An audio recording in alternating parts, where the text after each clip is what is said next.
시청자 여러분 안녕하십니까? VOA 모닝뉴스 시작합니다. 북한이 암호화폐 탈취 등 불법 사이버 활동으로 핵 미사일 개발 자금을 마련하고 있는 가운데 미국 상원 의원들이 기존 은행과 동일한 수준으로 암호화폐 자금 세탁 규정을 보강하는 법안을 마련하고 있습니다. 북한의 불법 무기 프로그램을 차단하고 불량 국가에 대응하기 위한 미국의 국가안보 차원에서도 필요성이 커졌다는 공감대에 따른 겁니다. 이조은 기자가 보도합니다. 미국 상원에 계류 중인 디지털 자금 세탁 방지 법안입니다. 해당 법안은 북한 등 적국들이 제재 회피와 돈 세탁, 마약 밀매 등의 암호화폐를 악용하는 행위를 차단하기 위해 지난 7월 초당적으로 발의됐습니다. 암호화폐와 같은 디지털 자산 거래소와 관련 서비스 업체들이 은행과 동일한 자금 세탁 방지 규정을 따르도록 하는 내용이 법안의 중심입니다. 이 법안이 발의된 뒤 여름 휴회기를 지나면서 지지하는 의원들은 현재 14명으로 늘었습니다. 전체 상원 의원 100명 가운데 지난 일주일 사이 민주당 상원 원내 총무인 딕 더빈 의원과 리처드 블루멘탈 의원, 무소속의 앵거스 킹 의원 등 11명이 더 동참한 겁니다. 법안을 최초 발의한 의원들은 법안에 대한 지지세가 확산되고 있다며 의회 통과를 촉구했습니다. 특히 대표 발의자인 민주당의 엘리자베스 워렌 의원은 지난 15일 성명을 통해 이란, 러시아, 북한과 같은 불량 국가들은 훔친 자금을 세탁하고 미국과 국제 제재를 회피하며 불법 무기 개발 자금을 조달하는 데 디지털 자산을 이용해왔다고 비판하면서 북한을 대표적인 사례로 지목했습니다.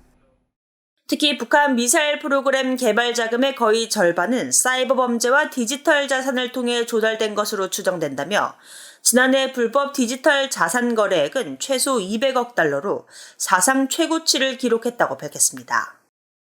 워런 의원은 최근 미국 사이버 사령관 지명자 인준 청문회에서도 북한의 암호화폐 탈취 후 돈 세탁 문제를 정면으로 비판했습니다.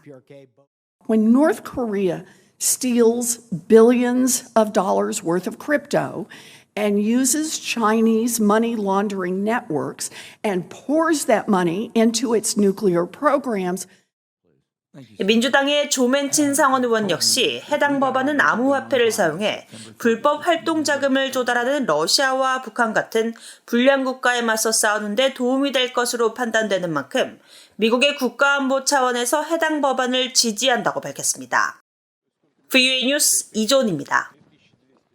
한국 정부가 북한과 러시아의 군사 협력에 대한 우려를 선전전이라고 폄훼하는 러시아를 향해 국제사회에 투명하게 설명하면 될 것이라고 일축했습니다. 한국 외교부 당국자는 22일 한국 주재 러시아 대사관이 한국의 윤석열 대통령의 유엔 총회 기조연설에 반발해 발표한 논평에 대해 러시아가 우려스러운 군사협력을 북한과 하지 않을 것이라면 국제사회가 납득할 수 있도록 투명하게 설명하면 될 것이라고 말했다고 연합뉴스 등 한국 언론들이 보도했습니다. 한국 주재 러시아 대사관은 윤 대통령이 유엔 총회에서 러브 군사거래가 한국 안보를 직접적으로 겨냥한 도발이 될 경우 좌시하지 않을 것이라고 강하게 경고하자 21일 페이스북을 통한 논평에서 러북 협력을 깎아내리기 위해 미국이 주도하고 미국과 한국 언론이 지원하는 선전 활동에 동참한 것이라고 주장하며 깊은 유감을 금할 수 없다고 밝혔습니다. 한편 러시아 외교부의 아시아 태평양 담당 안드레이 루덴코 차관이 이르면 다음 주 한국을 방문할 것으로 전해진 가운데 루덴코 차관은 북한의 김정은 국무위원장의 러시아 방문 이전인 지난 12일 한국이 원할 경우 김 위원장의 방러 계획에 관한 세부 사항을 제공할 수 있다고 말했었습니다. 한국 통일부의 김용호 장관과 필립 골드버그 한국 주재 미국 대사가 우크라이나를 침공해 전쟁을 벌이는 러시아를 북한이 지원하는 상황에 대한 우려를 공유했습니다.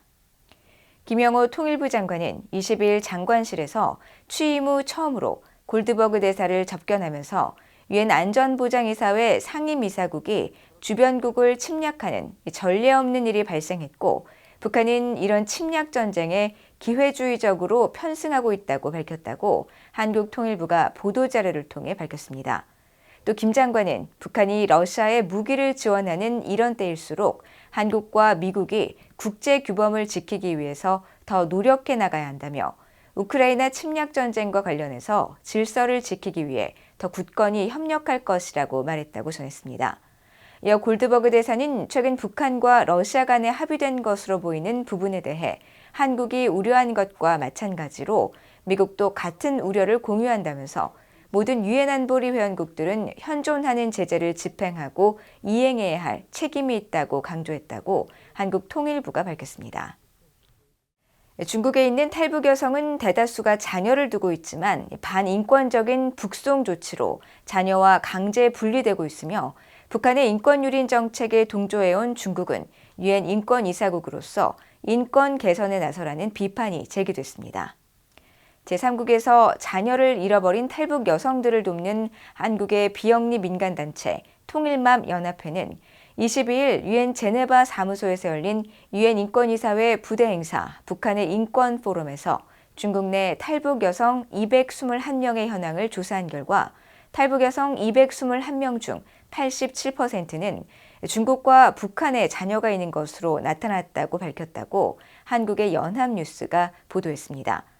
보도에 따르면 탈북민 출신인 통일맘 연합회 김정아 대표는 이날 탈북 여성은 중국 당국의 강제 북송 조치로 아이와 분리되는 사례가 많으며 이 경우 아이들은 시설에 맡겨지거나 또 다른 인신매매 희생양이 된다고 지적했습니다. 또 중국 공안 당국이 강제 북송을 하지 않겠다면서 임시 거주 등록을 유인하고 있지만 탈북 여성에게 발급하는 임시 거주 등록증은 체류 안전성을 보장한다기보다 해당 여성과 자녀를 취약한 인권 현실에 가두는 결과를 낳는 기만적인 정책이며 심지어 북송을 안 하겠다는 약속마저 파기된 사례도 있다고 비판했습니다. 과거 유엔 제재를 위반한 북한 유조선이 공식적인 식별번호를 감추고 다른 선박인 것처럼 꾸며 불법 활동의 온상으로 지목되어 온 중국 해상에서 포착됐습니다. 선박의 위치 정보를 보여주는 마린 트래픽에 따르면 북한 선적의 신흥호는 현재 시각 20일 중국 닝보 저우산항 동쪽 해상에서 잠시 모습을 드러낸 뒤 사라졌으며 해당 선박은 국제해사기구 IMO의 공식 식별번호 없이 해상 이동업무 식별번호를 외부로 발신했습니다. BOA가 아태지역 항만국 통제위원회와 선박의 등록 정보를 보여주는 IMO의 국제통합해운 정보 시스템 자료를 살펴본 결과 신흥호가 사용하는 식별번호는 과거 북한이 유조선으로 사용하던 칠보산호와 동일하며 너비 12m, 길이 75m로 규모도 같습니다. 칠보산호는 지난 2020년 중국 회사 소유의 시에라리온 선박 실버스타 1호와 불법 환적을 했다가 유엔 안보리 전문가 패널에 의해 대북 제재를 위반한 것으로 지적을 받은 전력이 있습니다. 이상으로 BOA 모닝뉴스를 모두 마칩니다. 시청해주신 여러분 고맙습니다.